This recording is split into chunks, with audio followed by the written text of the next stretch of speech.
Тулааны бурхан Асура болон өөр олон гайхалтай веб зохиолууд уншихыг хүсвэл зохиолцыг комор зочлоорой. 72 дугаар анги. Ширүүн сэтүү юу? Би чамайг алнаа. Сэтүүлийн газарт байх цусны толб 3 ширхэг шүдээ хараад дэлбэртлээ уурлаад спиритийн 8 дугаар төвшний хүчээ гаргав. Хой салхи мэд аура гарч Чүфэнийг чиглэлээ. Сэтүүлийн яг Чүфэний урд ирээд дайрах гэж байхад Чүфэн хөлөө өргөн өшөглөх үед Сэтүүлийн хойш хийслээ. Энэ үед Чүфэний ашигласан хүч өмнөхөөсөө хамаагүй хүчтэй байсан юм.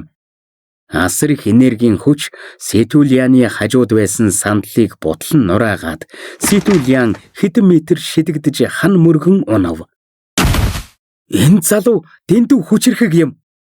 Энэ мөчөд Чүфэнийг анхудаа харж байгаа салхины нэгдлийнхэн бүгд цочирдцгоолоо. Тэр дөнгөж спиритийн 7 дугаар төвшин байж 8 дугаар төвшний Сэтүүляныг юу ч болоогүй юм шиг зодчихлоо.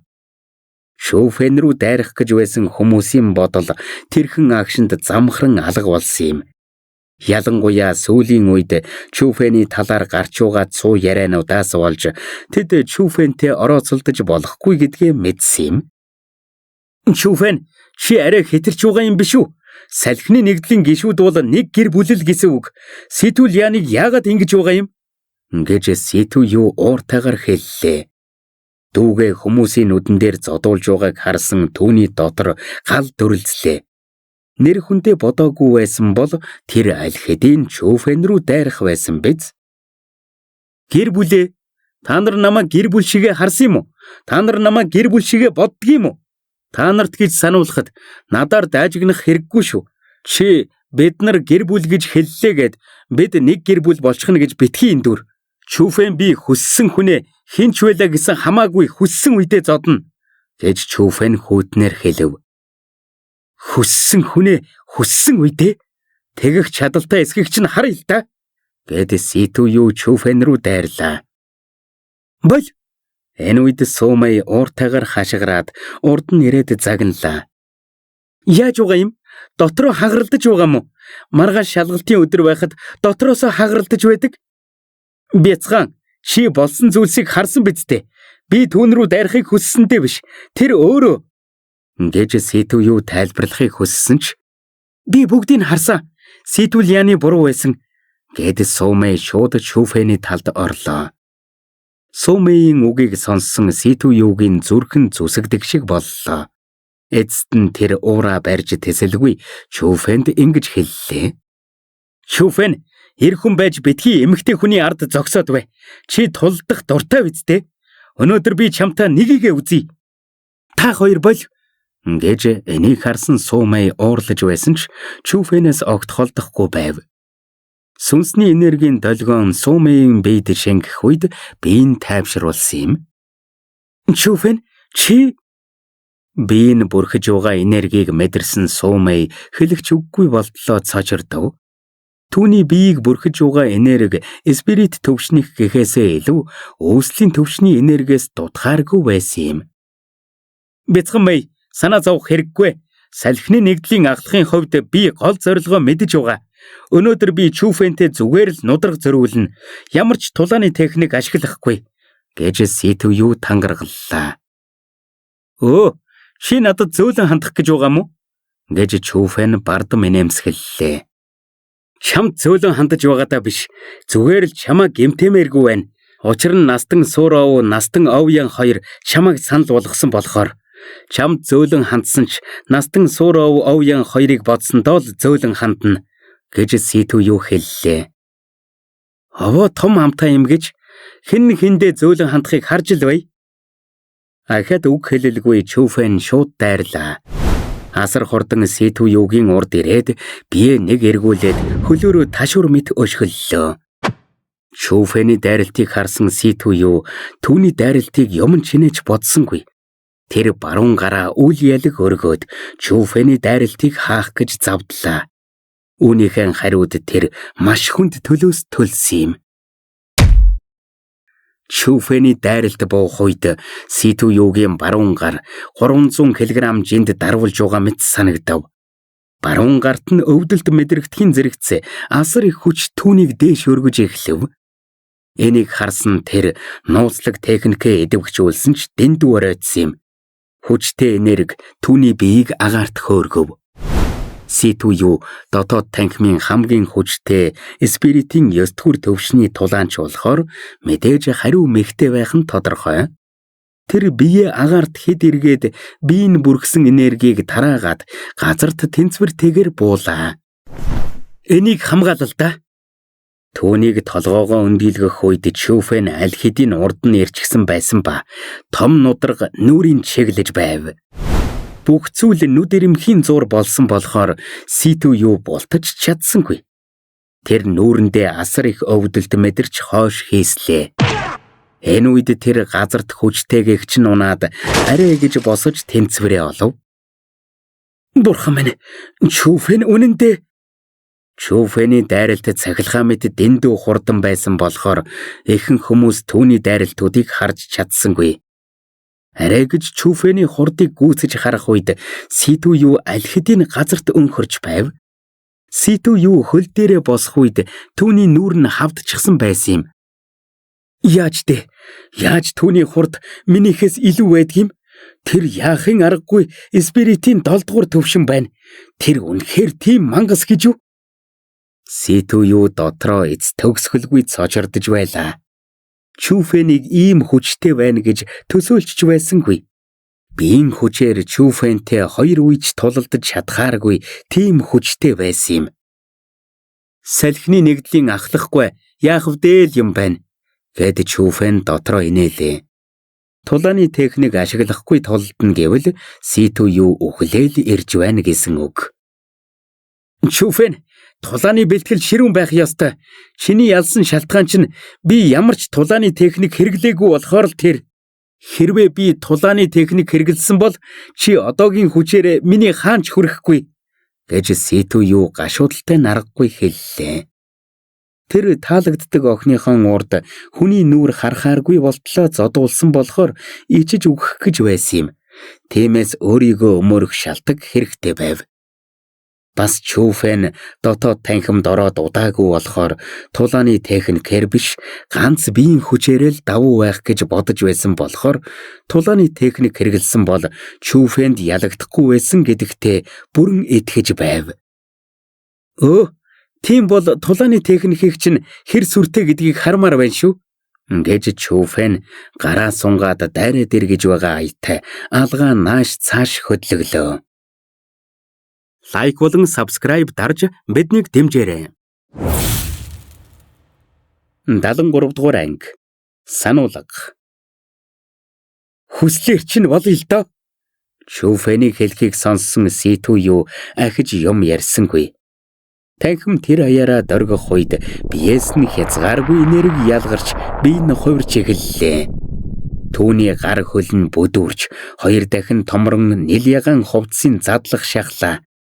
Хувцсны цаана түүний зангирсан булчин тод харагдана. Харин арьс нь алтан өнгөтэй болж үс нь хүртэл алтан боллоо. Нүд нь час улаан болж амьсгал нь хөндөрч хүчрхэг энергиэр амьсгална. Одоогийн C2U огтхонч салхины нэгдлийн ахлах шиг харагдахгүй байсан юм. Харин тэр чигтээ алтан араатан шиг л харагдаж байв. Ялангуяа түүний аураа нь догшин араатны шинж харуулна. 4-р зэрэглэлийн хүчрхэгжүүлэх техник алтан арслан хувирал. Нэгдлийн ахлахыг алтан арслангийн хувирлыг ийм сайн эзэмшсэн гэж бодсонгүй. Ийм төвшөнд сурчсан байхад сэлэм жад гал усны аль нь ч түүний арсыг нэвтэлж чадахгүй төгс бий л гэсэн үг. Чүфэний бие нь хэр хүчтэй нь хамаагүй. Тэр нэгдлийн ахлахыг яаж чадахгүй зөвхөн зодуулах л байх та. C2U-гийн хувирлыг харсан салхины нэгдлийн зарим хүмүүс Чүфэнийг гарцаагүй ялагдана гэж бодож байв. Тэд Чүфэний төрөмгийн занд дургүй байсан болохоор түүнийг зодуулж байна гэж төсөөлөх үед үнэхээр сэтгэл нь сэргэж байв. Хамгийн чухал нь тэд Чүфэн Сумэ хоёрыг дотн байгаад хамгийн дургүй байсан юм. Харин эмэгтэй гишүүд нь Чүфэний хүчрхэг зан чанарыг харсан даруйда бишрэн санаа алдацгааж байв. Гэвч Ситүю тулааны техникийг хийх үед тэр охтууд Чүфэнийг балархна гэж бодож байлаа. Зөвхөн Сумэй, Байтон, Лу бар ах дүүсэл чимээгүй зогсож байсан юм. Тэд Чүфэнийг илүү хүчрэхэг тулааны техниктэй гэдгийг мэдэж байсан болохоор тэр шүү дээ.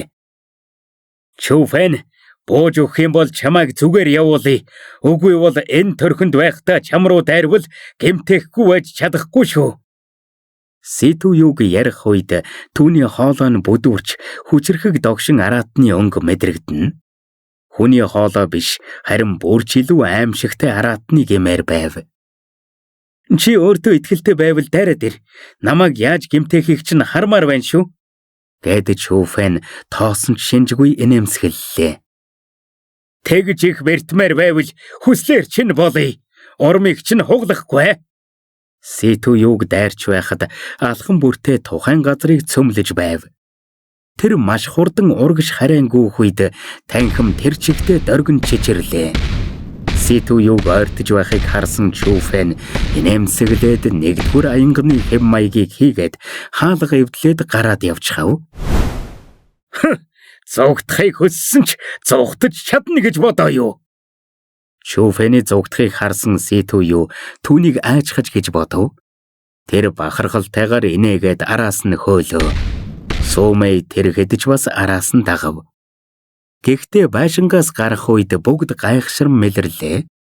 Учир нь Чүфэн зугтаагүй, харин гадаа задгай талбайд хоёр гараа сунган бардам гэгчин зогсож байсан юм. Ухмаар вэ нү? Ситүю яг л 9 төр төвшний догшин араатан шиг айдас хөргөм авраа гарган Чүфэн рүү дайрлаа. Яг энэ үед Чүфэний хоёр нүдэнд цахилгаан цагих шиг болж пит пал гэх чимээ биес нь гарч цахилгаан хүнүүгэлтэй биеийн цахилгаан бүрхлээ. Дараа нь Чүфэн гараа өндөрт өргөх үед бие нь бүрхсэн байсан цахилгаан тал тийшээ тархлаа. Энэ сүрлийн хүч Чүфэний эргэн тойронд байсан газрыг цөмлөн хаа сайгүй нөхөөсгөж байлаа. Энэ юу гэж аврав вэ? Тэр яаж ийм аимшигтай тулааны техник хийж чаддаг байна? Энэ үед хөмбөрөл цочирдсондоо хашгирцгааж байлаа. Ийм аимшигтай техник анх удаага л харж байсан юм. Техникийн хүчч вэ, авраач вэ, бүгд Ситүюгийн алтан арслан хувирлаас илүү байв. Яг энэ үед хүмүүсийн хашгираантаа зэрэгцсэн Чүфэн хурууга гозойлгох үед цахилгаан туяа Ситүюгийн цээжин дээр бууж дэлбэрлээ. Шанг хашгирахын зэрэгцээ Ситүю хэдэн 10 метр шидэгдлээ. Түүний бие газар тунах үед аль хэдийн энгийн төрхөндөө орсон байв. Гэвч царайн цон хийж өвдөлтөөр дүүрсэн байлаа. Үүнтэй зэрэгцэн Чүфэнийг бүргсэн байсан цахилгаанч газар дүүссэн нүхнүүдээс өөр ямар ч уул мөр үлдэлгүй алга болов. Чүфэн, галзуураа юу? Ийм техник хэрэглээд миний ахыг алгахгүй юу? Энэ үед Ситүлиан айсандаа чангаар хараан Ситүю руу нулимс цэлгнүүлэн гуйлээ. Чүфэний гаргасан хүч үнэхээр аимшигтай байсан юм. Ядаж л спирит төвшин дотор ийм хүчтэй зүйл тэр харж байгаагүй. Ийм техникт оногдсон Ситүюг өгчгсөн байх гэж айж байлаа. Бяцхан Лиан, би зүгээрээ. Яг энэ үед Ситүю удаанаар бослоо. Тэр цээж рүүгээ нэг хараад санаа алдан Чүфэн рүү хараад хэллээ. Чүфэн, хүчээ барьсанд баярлалаа. Миний чадвар чинийхтэй дүүцэхгүй юм байна. Би ялагдлаа. Ситүюгийн үгийг сонссон хүмүүс өөрийн ирэхгүй гүнзгий амьсгаа авцгаалаа. Чүфэн хүчээ бариагүй бол Ситүю ингээд зогсохгүй байсан нь тодорхой болсон юм. Сүржигнэх хэрэггүй. Би Сумэйг бодож чиний амийг өршөөсөн. Бяцхан бай, явцгаая. Би чамайг хүргээд өгье. Чүфэн Сумэй руу гараа даллаад явлаа. Сумэйч хойноос нь дагах үед салхин нэгдэл хойно хоцорлоо. Тэр хоёрын араас харсан салхины нэгдлийн гишүүдийн царай нь эргэлзэн зогсно. Тэдний бодол нааш цааш холихоос өөр яаж чадахгүй байв. Өнөөдөр Чүфэн тэдэнд гүн сэтгэгдэл үлдээсэн юм. Тэд яагаад Суров, Овьян хоёр Чүфэнийг салхины нэгдэлд урихыг санал болгосныг одоо л ойлгосон юм. Бас тэд яагаад Чүфэнийг бардан байсныг ойлгосон юм. Учир нь түүнд бардан байх эрх байгаад зогсохгүй. Тэр цуу ярианаас ч илүү аимшигтай байлаа. Өмнө нь тэд тулааны урлагийн гоц суутнууд байсан бол өнөөдөр Чүфэний урд тэд гоц суут гэдэг нэр хүртэх эрхгүй мэт санагдацгаав. Чүфэн ингэж явж болохгүй штэ гэж Сумэй гэрийнхээ гадаа нухацтайгаар хэллээ. Юу гэсэн үг юм? Гэж Чүфэн гайхан асуув. Лайк болон subscribe дарж биднийг дэмжээрэй. 74-р анги шалгалт. Чи хичнээн сүнсний хүчтэй ч гэлээ ингэж бэлтгэл хийж болохгүй. Чи тулааны урлагийн замналд жиг дахиц гэж байдгийг мэдхүү. Чи ингэж хурдан төвшин ахаад байвал ирээдүйн амжилтанд чинь сөргөөр нөлөөлнө. Манай овгийн эд баялгаас авч үзвэл би хүссэн бол 12 настай байхдаа спиритийн 9 дугаар төвшөнд орох боломжтой байсан. Яагаад намайг 14 настай байж дөнгөж 8 дугаар төвшөнд байгааг мэдхүү. Учир нь зогсолтгүй нөөц баялаг ашиглаж төвшин агих нь тулааны урлагийн замналыг зөрчдөг. Тухайн үедээ асар их хүч өгөгч гэлээ ирээдүйн чадвахад муугар нөлөөлдөг. Чи богино хугацаанд 9 дугаар төвшөнд орлооч гэсэн ирээдүйд үүслийн төвшөнд огт орж чадахгүй бол яах юм? Миний юу гэх гээд байгааг ойлгож байна уу? Гэж Сумэй санаа зовон тайлбарллаа. Сумэйг ингэж аашилахыг харсан Чүфэн дотроо нууцхан баярллаа. Мэдээж тэр тулааны урлагийн замналаар яваа хүн хормын ашигт шунах ёсгүй гэдгийг мэднэ. Гэхдээ энгийн хүмүүс л энэ үзэл бодлыг баримталдаг. Харин Чүфэн бол тэр энгийн хүмүүсийн нэг биш. Чүфэн өөрийнхөө биеийг хамгийн сайн мэднэ. Төвшин ахих тусам түүний биед ачаалал ирэхийн оронд улмал хүчрэхэг болдог. Гэхдээ тэр Сумэйд биеийн байдлыг үннээр нь хэлж чадахгүй. Тэр сүнсний хүчтэйгээс гадна Дантян дотроо маш онцгой тэнгэрийн цахилгаантай гэж хэлж чадахгүй нь мэдээж. Чүфэн энэ талаар хэнд ч хэлэхгүй. Болдог бол үхэн үхтлээ энэ нууцаа хадгална. Ойлголгүй яах вэ? Наадхыг чинь санаж явнаа. Яаж тайлбарлахаа мэдэхгүй байсан болохоор инээмсэглээд л өнгөрлөө. Хичээгээрээ дээ. Чамайг хормын ашгийн төлөө ирээдүгээ сүйтгэсэ гэж хүсэхгүй байна шүү. Чүфэний инээмсэглэхийг харсан Сумэй жаахан ууртай байсан ч эргэж хараад байшин руугаа орчихов. Сумэйн гэртээ орохыг харсан Чүфэний сэтгэл нэг л дулаахан санагдлаа. Өөрт нь ингэж их санаа зовж байгаа охинтой байх үнэхээр жаргалтай зүйл байсан юм. Дараа өдрийн өглөө нь үүр цайж байхад Чүфэн аль хэдийн сэрчгсэн байлаа. Өнөөдөр бол гол танхимын шалгалтын өдөр. Гол сурагчид бол Азуре Драгон сургуулийн онцгойлон анхаардаг сурагчид ба сургуулийн гол хүч гэж болно. Дотоод танхимын сурагчтай харьцуулах юм бол тэнгэр газар шиг л ялгаатай. Юуны өмнө гол сурагчид Азуре Драгон сургуулийн бүх нөөц баялгаас хүрддэг.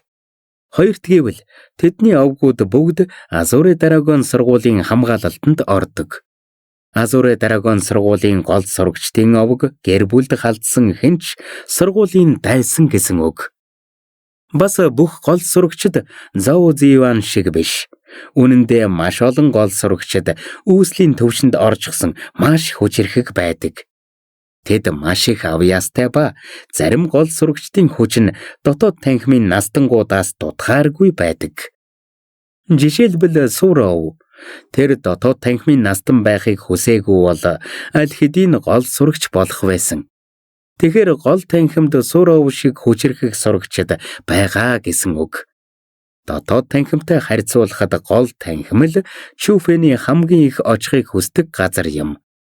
Түүний дуртай илүү их өрсөлдөөнтэй амьдрал өрнөдөг учраас түүнийг хүчтэй болгох эрч хүч өгдөг гэхүүдээ. Гол сурагч болох шалгалт бас л газар доорх том ордонд болно. Гэхдээ энэ удаагийн ордны хэмжээ дотоод танхимын шалгалт болсон ордноос хамаагүй том байсан юм. Дотор нь байх механизмууд ч бас илүү аюултай. Хамгийн чухал нь дотоод танхимын шалгалтын механизм бараг өөрчлөгддөггүй. Харин гол танхимын шалгалтын механизм жил бүр өөрчлөгддөг. Жил бүр хэнээж мэдэхгүй 100 өрх нэмэгддэг. Энэ үед салхины нэгдлийн 12 гишүүн газар доорх авраг ордонд орж ирлээ. Энэ удаа салхины нэгдэл их олуулаа орж байх чинь дөнгөж 12 хүн байхад юун олуулаа? Салхины нэгдэл 33 гишүүнтэй. Энэ удаа бараг хагас нь орж байхад их биш вэ нэ? Нэрэж тийм шүү. Чүфэн тэрхэд газар доорх ордонд ороход шоглох чимээ сонслоо. Тэр зүг рүү харвал 2 бүлэг хүмүүс байна. Нэг нь салхины нэгдэл, нөгөөх нь ертөнцийн нэгдэл байв. Сэлмний нэгдэл рүү харвал тэд 30 хүн явуулсан байв. Жамфенгигээс гадна нэг ширхэг спиритийн 9 дугаар төвшин, 3 ширхэг 8 дугаар төвшин, харин бусд нь 7 дугаар төвшнийх байв. ертөнцийн нэгдэлч бас 30 хүн явуулсан ба нэг нь 9 дугаар төвшин, 2 нь 8 дугаар төвшин, харин бусд нь 7 дугаар төвшин байлаа. Жамфенгитэй нийлж салхины нэгдлийг шоглож байсан 9 дугаар төвшний хүн нь мэдээж ертөнцийн нэгдлийн ахлах байсан юм. Яагаад ертөнцийн нэгдэл сэлмийн нэгдэл нийлчихсэн байдаг вүлээ? Энэ хоёр нэгдлийг хамтдаа байхыг харсан салхины нэгдлийнхэн нэг л биш байгааг анзаарлаа. Санаа зовох хэрэггүй дээ. Гол танхимын шалгалт дотоод танхимын шалгалтаас өөр. Тэнцхийн тулд хувь хүний хүчнээс л хамаарна. Тэр хаалгануудыг харж байна уу? Нэг хүн нэгэн рүү орох болохоор хүн бүр өөр шалгууртай гэсэн үг. Гэхдээ тэрнийг давах үед шалгалт дууссан гэсэн үг биш шүү. Тэндээс гарсны дараа бид цэцгийн хүлэмж рүү орно. Цэцгийн хүлэмж дотор маш олон сүнслэг ургамал байгаа. Хэдийг авч чадах чинь өөрсдөөс чинь хамаарах ба авсан ургамлууд чинь шалгалтанд тэнцсний шагналд тооцогдно. Хамгийн чухал нь шалгалт 4 цаг л үргэлжилнэ. Тэгэхээр хонглоос гарсныхаа дараа бид цэцгийн хүлэмжээс 4 цагийн дотор гарах ёстой гэсэн үг. 4 цагаас хэтэрх юм бол шалгалтанд унсанд тооцно. ертөнцийн нэгдэл сэлмийн нэгдлийг тоолгүй Ситүю гол танхимын шалгалтын талаар тайлбарллаа. Хүний тоогоороо салхины нэгдэл, ертөнцийн нэгдэл, сэлмийн нэгдлийн хаанч хүрэхгүй гэлээ. Хүчний хувьд хамаагүй илүү байсан юм. Ялангуяа Чүфэн шиг мангастай байсан цагт тэдэнд айх зүйл байхгүй байв. Тиймээс тэд ертөнцийн нэгдэл, сэлмийн нэгдэлд санаа зовлгүй, харин гол сурагч болж чадах хэсэгтэй л санаа зовж байлаа. Хэрвээ шалгалтанд унаад буцаад дотоод танхимд очих юм бол салхины нэгдлийн нэр төрийг гутаана гэсэн үг болохоор яасан ч тэнцэх ёстой байв. Чүфэн цэцгийн хүлэмжийг Азуре Драгон сургуулийн үүсгэн байгуулагч бүтээсэн болохоор Азуре Драгон цэцгийн хүлэмж гэж нэрлсэн гэж миний ихч хэлсэн. Азуре Драгон цэцгийн хүлэмж дотор 7 өнгөтэй цэцэг байдаг гэсэн. 7 өнгөтэй маш үзэгсэлэнтэй цэцэг гэсэн. Ховор сүнсний ургамлаас ч илүү ховор байдаг болохоор бараг олддоггүй. Хүссэн хүн нь хардаг эд биш ч гэлээ би нэг харж үзмээр л байна. Гэж Сумэй хүсэл мөрөөдлөөр дүүрсэн харцаар Чүфэн рүү ширтэн ярьлаа. Санаа зовох хэрэггүй. Би чамд заавал нэг олж өгнө. Гэд Чүфэн инээмсэглэлээ. Битгий тэнэгт Азуре Драгон цэцгийн хүлэмж бол асар том. Дээрээс нь 7 өнгөт цэцэг маш ховор. Тэднийг азар л олно гэхээс хайж олохгүй. Гэд Сумэй Чүфэний үгэнд итгэсэнгүй. Чүфэн хөнгөн инээмсэглээд юу ч хэлсэнгүй. Харин Жамфенгийн хажуугаар явхдаа тэр гэнэт зогсоод ингэж хэллээ. Азуре Драгон цэцгийн хүлэмжинд надтай таарахгүй байсан чинь дээр шүү. Үгүй бол ээж чинь ч танихааргүй болтол зодно шүү. Ярьж дуусаад Чүфэн Жамфенгийн хариуг сонсохчгүй дэлбэртэл нь уурлуулж хаад Сумэйтэй хамт яваад өглөө. Тулааны бурхан Асура болон өөр олон гайхалтай веб зохиолууд уншихыг хүсвэл зохиолцыг комор зочлоорой.